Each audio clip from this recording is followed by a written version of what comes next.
สบายดีเด้อพี่น้องปองไปเด้ออยู่ให้ยืนหน้าคือเก่าเด้อรุ่นน้องเด้อลอง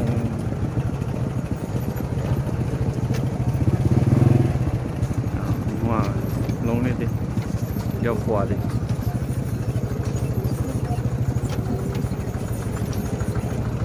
เอ้ยหดหมายแล้ว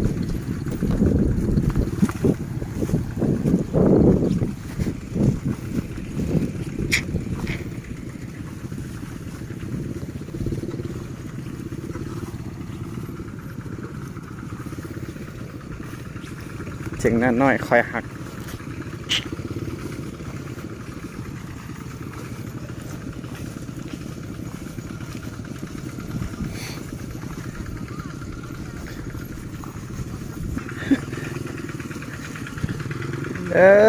น้องปองป่าเลย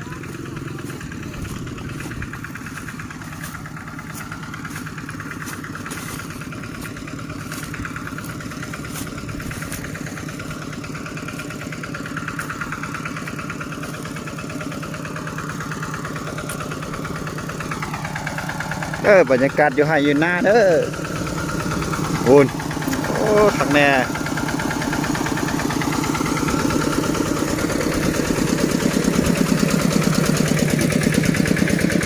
เจ้าของน้องเด้อนี่เด้อ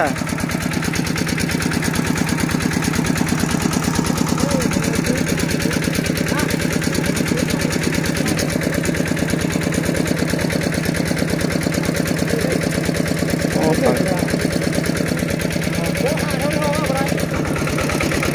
กู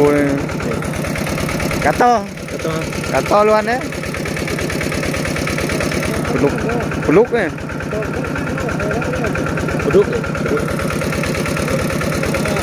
ดีป่ะ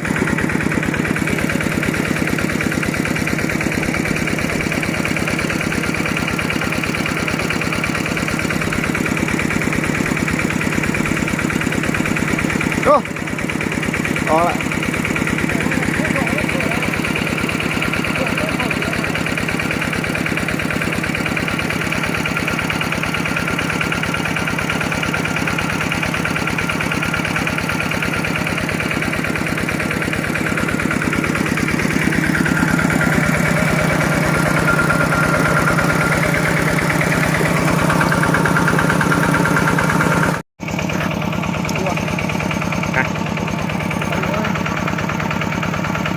จับป่าได้พี่น้องได้อยู่ให้อยู่หน้าพี่เขา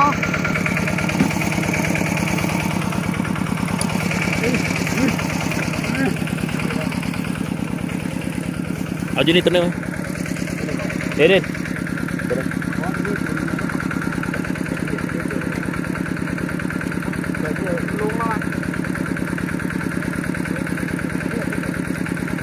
ไอ้แฝงตัวนั้นขึ้นพุ่นละพุ่นนะ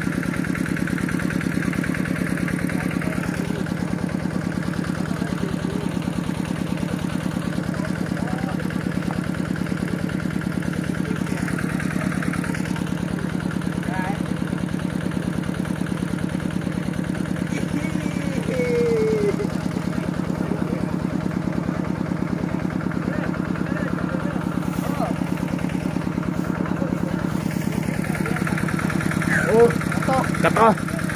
อุ้ยกระต่อก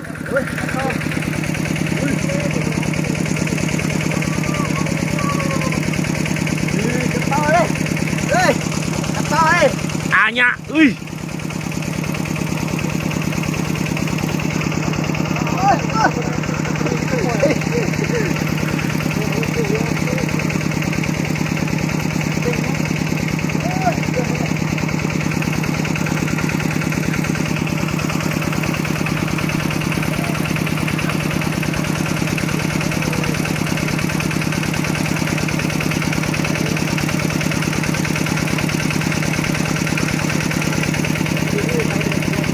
ยันเปื้อนอยู่นะ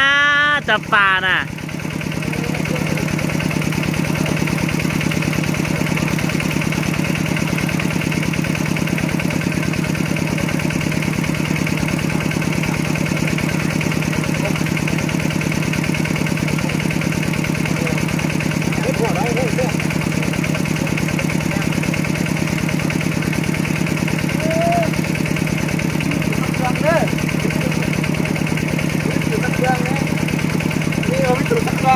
แป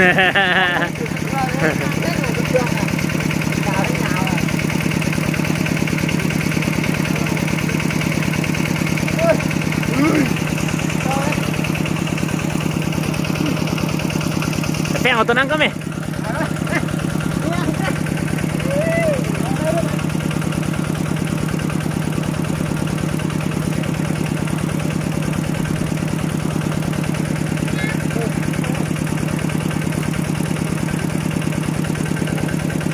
แป้งแป้ง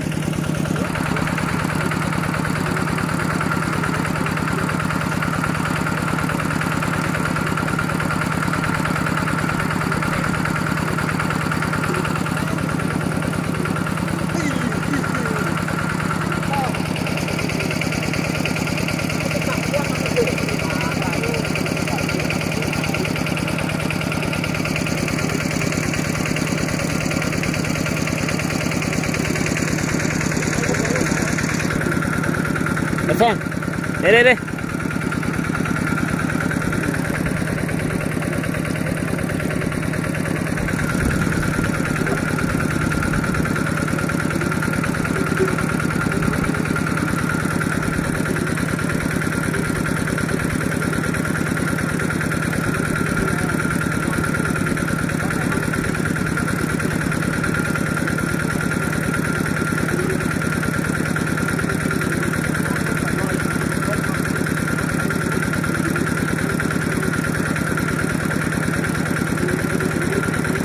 ไอ้แซงเอาปลาดุกไหม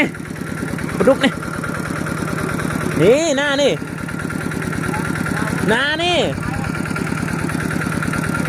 นี่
ไปดีบ่พอบินนี่จะเอาไปเลยเอาไว้ไม่ก็นี่ปลาเดะปลาเค็มก็หลายนะอยู่เฮือนนั่นน่ะ4-5 ให้แล้วน่ะก็เอาเลยหลายนี่เหรอกินบ่เบิดเลยโอ้ได้ยามนั้นน้อยเลยโอ้เลยไปได้เห็นบกเรียบน้อยเดี๋ยวรถเพาะยิบไปเพาะปั้นเลยโอ้ยเอาไว้มันเท่ดีกว่าบินดูกล้วยบวชในป้าเนี่ยนิ่มไปหน่อยพอกินไม่ก็ได้ ปะให้มันเยอะเลย น้ำแรกให้วันนี้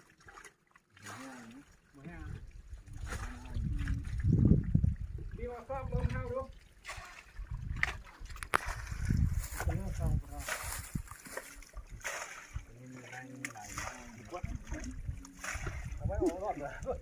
มันเอาเสิร์ฟไหม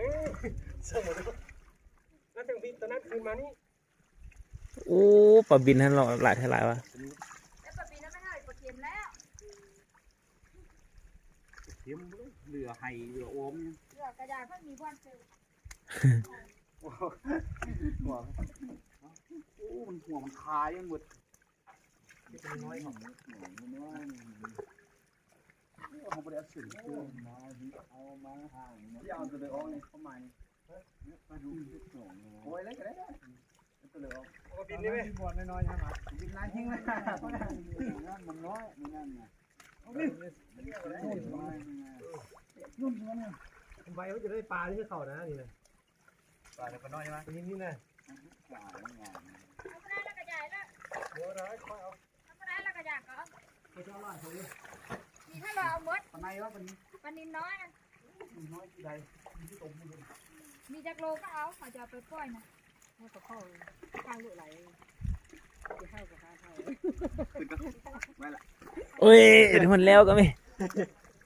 โอ้ยส่องซิมนี่มาแล้ว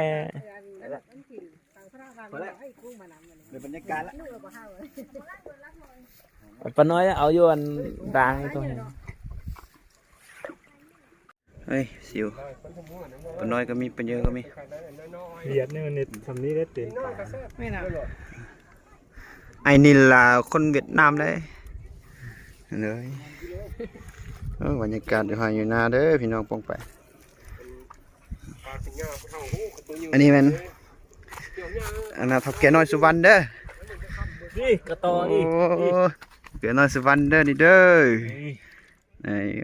ขาเข่งเอ้ยเสียบกระทะเหล็กเสียบกระทะเหล็กปัด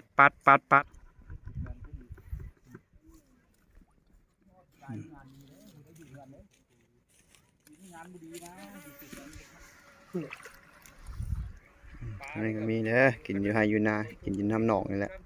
แซ่บแห้ง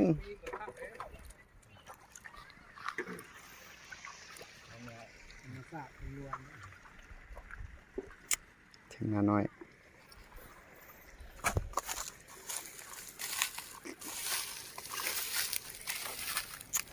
โอ้ยกระโต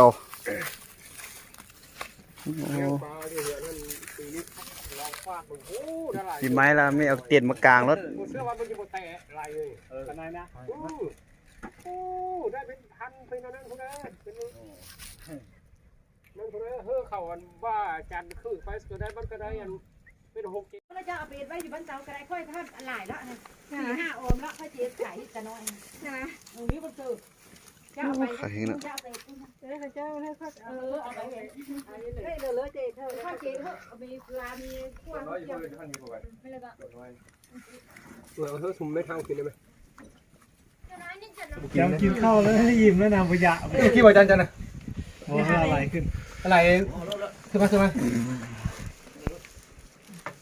ยังวะ เอาเมียก่อนนะพูดเลยแล้วไปกินข้าวกันน่ะ